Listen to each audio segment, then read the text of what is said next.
Olá amigos, hoje estamos aqui com a DDC 7000 e vamos falar para vocês o que essa máquina é capaz de moer, para que ela pode servir para você. Fiquem comigo, meu nome é Ricardo, da empresa do Campo Agrícola.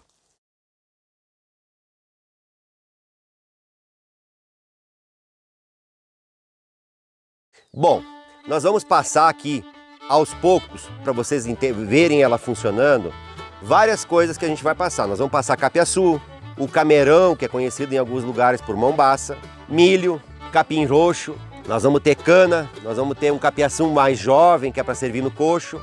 Então nós temos várias diferenças aqui de materiais que a gente conseguiu reunir para mostrar para vocês o desempenho dela em cada um deles. Começamos então pelo milho. Vamos ver como é que ela se comporta no milho. Esse milho que eu vou passar agora é um milho que passou do ponto. Então ele vai acontecer o que acontece com toda ensiladeira. A partícula não fica ideal. Então façam a comparação. Aqui não vai se mexer na regulagem da máquina e vocês vão ver a diferença que tem entre cada material por causa da sua matéria seca, do grau de umidade. Então começamos pelo milho que já passou do ponto, ele está mais seco do que devia.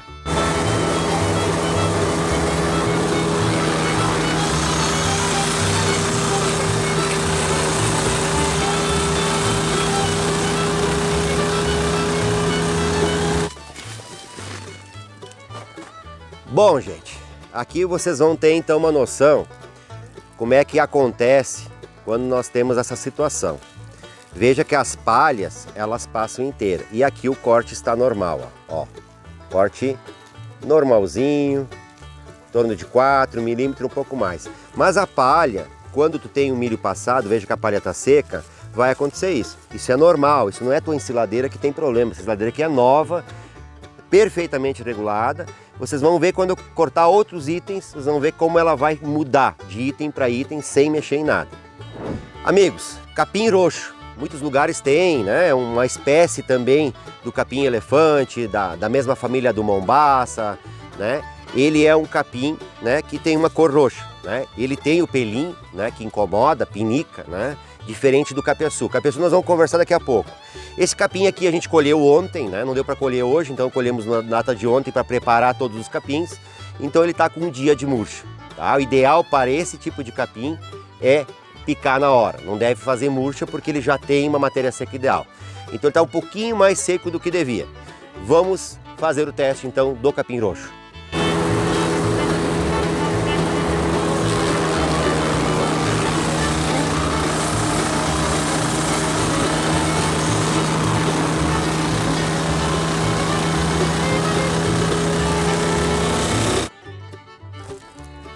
Bom amigos, veja que o resultado já é completamente diferente. Embora ele esteja um pouquinho mais molhado, o resultado é diferente.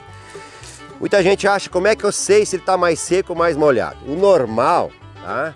O normal é quando eu pego a mão cheia e aperto aqui com toda a força, ele não pode sair nenhuma gota.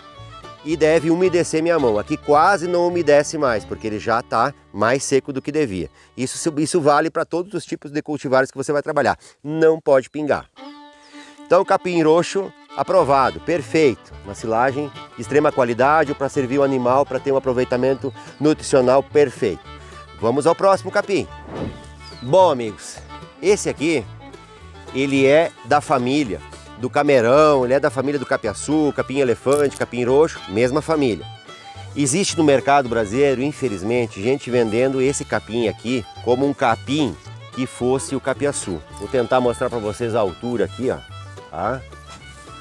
Eu vou um pouquinho para trás aqui para vocês terem uma noção, tá? Ele é um capim bastante alto. Por ele ser um capim bastante alto, por ele ser meio parecido com o capiaçu, infelizmente nós temos no mercado brasileiro pessoas que agem de forma desonesta vendendo esse tipo de capim aqui, que é um cultivar de mais ou menos 25 anos atrás, desenvolvido também pela Embrapa. Então ele é antecessor ao capiaçu. Mas percebam que ele é um capim que não tem folha aqui embaixo. Essa é a grande diferença. O capiaçu, né? O capiaçu aqui, ó, ele vai ter folha até lá embaixo. Esse não, esse tem uma vara lisa, só tem a ponta com folha. Vamos ver então como se comporta esse camerão. É um camerão mais duro do que o capiaçu, tá? É um camerão Não sei se tem em todo o Brasil, mas no Rio Grande do Sul eu conheci ele quando tinha em torno de 19 anos, então faz bastante tempo. Trouxe umas mudas do seminário, o tempo estava estudando para padre, não deu certo, né? A gente mudou de ideia, então agora estamos aí em outras funções. Vamos lá!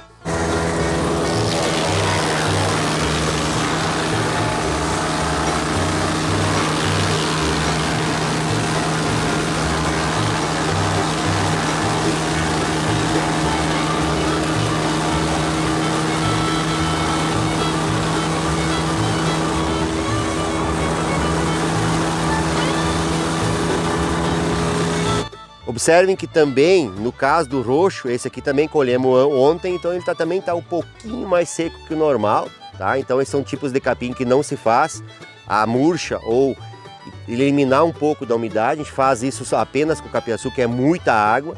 Esses capins aqui não precisa fazer isso. Colheu, pode automaticamente fazer a trituragem para a silagem. Lembrando que eu estou passando varas maduras, não é capim jovem. Capim jovem sempre vai estar muito molhado. Então, como vocês percebem, ele chega a virar farelo, né? Então, cada coisa que você passa na ensiladeira tem um resultado diferente, né? Então, se vocês observarem, né, nós temos aqui um resultado bem mais, ele é bastante fibroso, né? Olha, né? Quase um farelo. Muito bom, vai dar uma compactação perfeita aqui, ó. Quanto melhor você cortar o seu capim, mais ele vai melhorar a compactação, ó. Então ele se agrupa muito mais fácil. Vamos ao próximo para nós entender cada um deles. Amigos, o próximo então capim que a gente vai passar é o capiaçu. Esse capiaçu, para quem acompanha o nosso canal, é o capiaçu que lá na minha propriedade, ele estava bastante velho. Então o capiaçu que tem 2 anos e 3 meses mais ou menos, que ele veio da Bahia. Então ele é velho. Observem que ele já tem, né, bastante brote, ó, já no pé. Essa vara já tinha caído no chão. Conforme alguns de vocês talvez que assistem o nosso canal já viram. Então nós vamos passar primeiro esse capiaçu, que é um capiaçu bem mais duro, bem mais resistente. Eu vou passar aqui 10 varas, né? Eu estou passando praticamente todos eles, estou passando no número de 10 varas, para vocês verem também a força que essa máquina tem de desintegração. Então é uma máquina bastante robusta, que é diferente da 2000, que é um pouquinho, né? Trabalha num ritmo diferente dessa aqui. Essa aqui é uma máquina para quem precisa volume. E vamos então ao teste.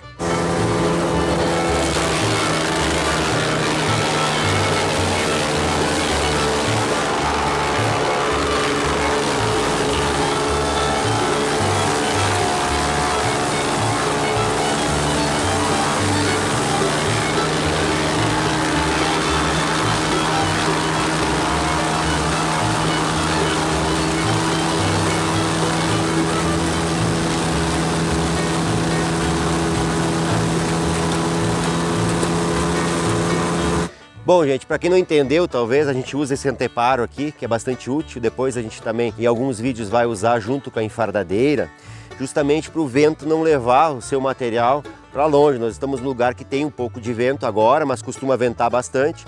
Então, uma tela assim, ó, tem que ser tela. Se você botar uma coisa que não tem respiração, não funciona tão bem, né? É sempre um sombrite, né? Uma tela de mosquiteiro, né? Uma telinha, que ela consegue passar o vento, mas o seu material vai descer para baixo. Bom, o capiaçu ele está um pouquinho passado, pense bem que ele já tem mais de 2 anos. Então, a fragmentação dele, né, ela não é totalmente uniforme como os outros, né? Então tem alguns pedaços maiores, mas no geral, muito bem cortado. Matéria seca desse capiaçu, embora ele esteja passado, tá? Observe que você não precisa nem testar a matéria seca, tá? Tá perfeito, né? Então tem situações que às vezes a pessoa precisa fazer um teste básico, que é esse teste aqui, né? Aperta com toda a força, não pode pingar. Então ele está mais seco, ele não está umedecendo minha mão quase, ele está muito seco. Então nesse ponto aqui não estaria apto para fazer silagem, teria que misturar um pouco de capiaçu mais jovem para fazer a silagem. Então teste aprovado, capiaçu com bastante fibra, velho, mas máquina com 10 varas perfeita. Bom, gente, o próximo que a gente vai conversar é a cana-de-açúcar, tá? Essa aqui é uma cana-de-açúcar bastante velha, tá? Mas ela tem uma matéria seca basicamente certa, tá? Aproximadamente dentro do normal. Por que eu falo aproximadamente? Porque para você ter certeza absoluta, tem que fazer o teste de matéria seca. que é o teste do micro-ondas para matéria seca, tá? Escreve lá no Google ou no YouTube e você vai encontrar esse teste, tá? É bem fácil de fazer. A cana, ela é um material mais difícil de você cortar, com qualquer ensiladeira, com qualquer máquina. Por quê? Ela tem muita fibra. Essa fibra da casca tira bastante o fio da máquina. Então, para quem trabalha com cana, para quem vai moer cana, é muito importante fazer periodicamente a afiação da faca e também cuidar para que a contrafaca esteja com o canto vivo. Muito importante isso. Outro detalhe, a cana eu não vou entrar com 10 varas, eu vou entrar com 5 varas. Por quê? Porque ela tem uma alta resistência, a casca dela é bastante dura, diferente de tudo que a gente fez agora. Então, dá para fazer mais? Dá, mas observe a sua máquina reclamando. Se ela reclamar, diminua. Eu prefiro trabalhar com 5, ainda mais que é uma cana bem grossa e também já bastante velha. Vamos ao teste.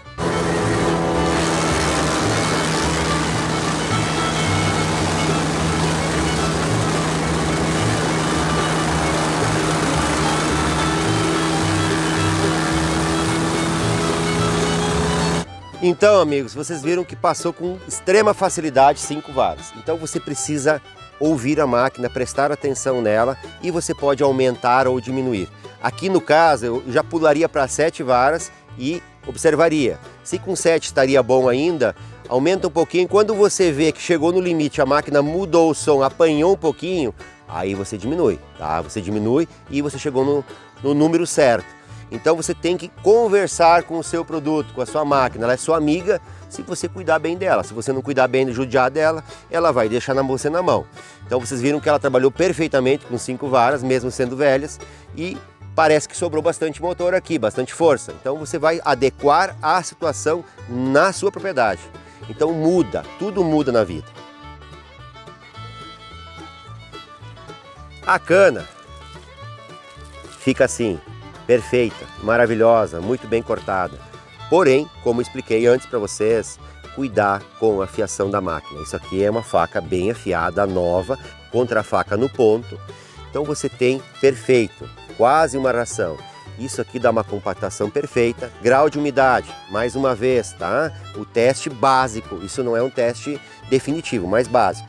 Não deve pingar. Veja que nem na cana, que tem bastante água, não pinga, porque ela está com a matéria seca, certo? Essa cana deixou minha mão umedecida, significa que ela está perfeitamente no ponto. Para ter certeza, para tirar a dúvida, teste no micro-ondas, tá? Bem fácil de fazer, né? Moe 1 kg e depois vai passando no micro-ondas conforme as orientações dos vídeos que você encontra aí no YouTube à vontade. Vamos ao próximo uso. O nosso próximo aqui é o capiaçu novamente, mas o capiaçu jovem, tá? Esse capiaçu ele tá com próximo aí de 3 metros. Então ele é bem jovem ainda, isso aqui tem na faixa de 4 meses, tá? Que ele brotou. Então ele está bastante jovem, tem bastante água, teve 1 dia de murcha, colhi ontem.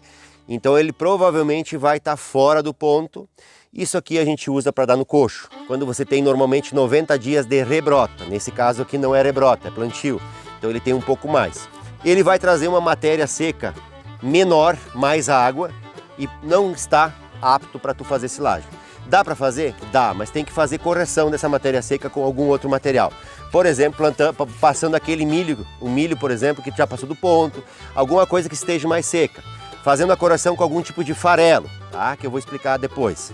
Então, vamos ao teste.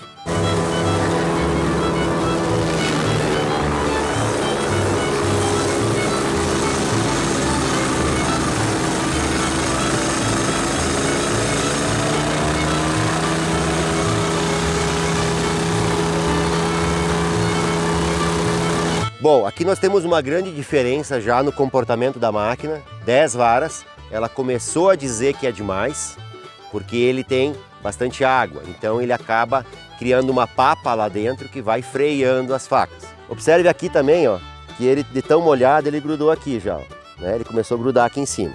Agora vamos ver aqui embaixo.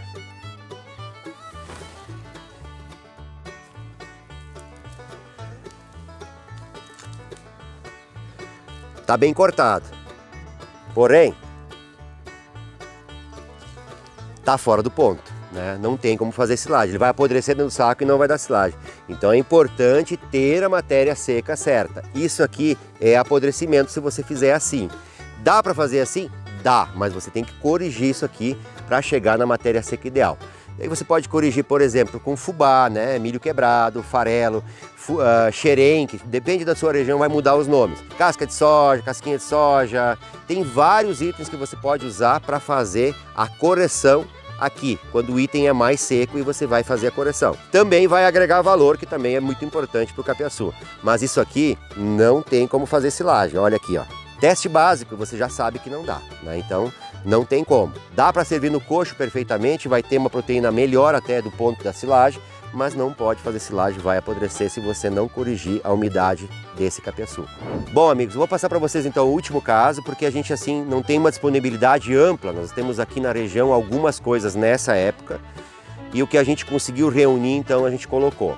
Nós vamos passar agora um milho que estava jovem, ele não está nem sequer com espiga direito ainda, recém, como se chama no Rio Grande do Sul, embonecando, que chama-se saindo a espiga. Então as espigas estão pequenas, ele está muito jovem e para exemplificar para vocês também matéria seca e umidade. Dá para servir no coxo, mas não tem condições de fazer silagem. Vamos ao teste. Então ele está nesse estágio, né? Ó, não tem realmente uma espiga, né? A gente chama aqui de boneca ainda. Então nós vamos ver o que acontece com ele agora.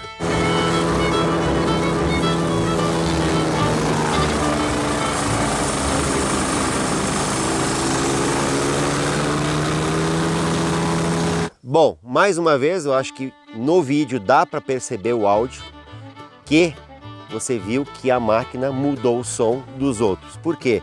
No capiaçu jovem fez a mesma coisa. Eu coloquei 10 lá e 10 aqui, tá? Então no capiaçu botei 10, agora no coisa aqui também botei 10 de milho.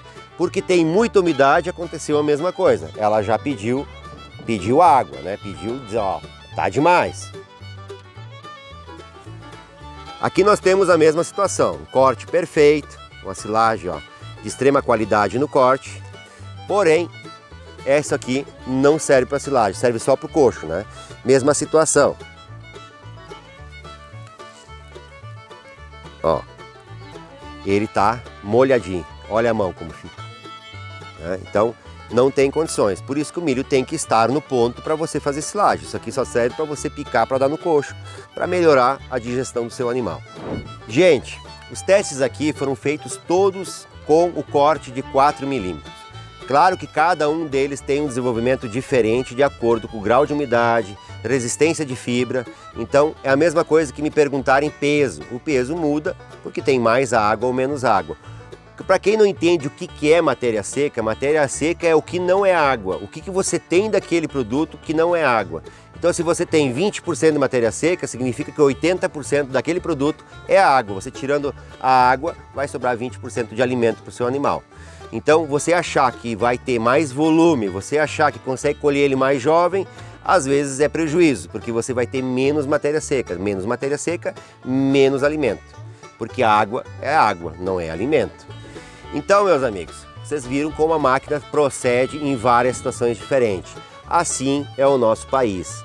Temos várias pessoas, temos várias culturas, vários estados, várias micro-regiões, aonde cada um tem procederes diferentes. Gostaria de mostrar para vocês mais coisas, né? Tenho clientes, por exemplo, que acabaram passando palma aqui. Deu certo? Deu. Recomendo? Não. Por quê? Palma é muito molhada. Vai criar uma papa aqui dentro, vai trancar a máquina. Então, do que eu passei hoje aqui, tem que ter um pouco de cuidado com a cana. Lembrando, sempre afiando faca. Dúvidas? Usem os comentários. O nosso canal é recheado de informação técnica e científica. Então, sempre esteja atento que sempre sai coisa nova, não só sobre produtos, mas principalmente sobre o alimento, sobre a silagem, alimentação animal. O nosso foco é a alimentação animal. Muito obrigado e até o próximo vídeo.